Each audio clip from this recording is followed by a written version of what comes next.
Pilar, alam mo ba kung saan tayo pupunta? Naku, Jester, ipapag-room ka daw ni Prof. Iiwanan ka daw namin doon.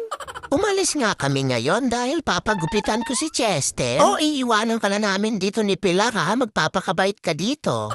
Prof, si Pilar ba hindi magpapagupit? Huwag mo na ako idamay, Jester. Nalalagas na ngayon balahibo ko sa kakangat-ngat ni Prof. Malaya nga ngayon nakapaglahat si Prof na walang humihila ng tenga niya.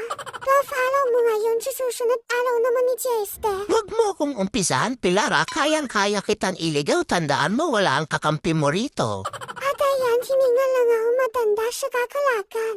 Mukhang napasarap ang gala ng dalawa na yun ha. Hindi pa ako binabalikan. Alam mo ba, Prof, marami sinasabi si Chester tungkol sa'yo. Ang taho mo daw, lagi ka daw nakahabang sa ilalim ng lamesa. Totoo ba yan, Pilar? Humanda yan sa akin mamaya. Tapos nag-exercise ka daw dati, hindi ka naman daw pumaya.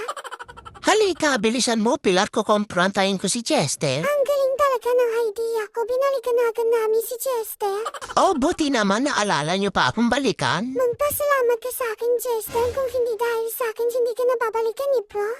Pilar, ang pogi ni Chester, no? Bumagay sa kanya yung gupit niya. Naku, Chester, maghanda ka, may binabalak na naman sa isip Pro. Prof, akala ko ba kukomprontahin mo si Chester? Hindi muna ngayon, Pilar, ang pogi ni Chester. At kitang-kita nga sa bundok ni Prof na kinikilig siya kay Chester. Chester, nagagalit sa isip Prof kanina, may sasabihin daw siya sa'yo. Hindi totoo yan, Pilar ha. Huwag ka mapaggawa ng kwento. At iba na nga ang naging tama ni Prof kay Chester. Hindi na nga nila ako naisama sa picture at sweet-sweetan na nga ang dalawa.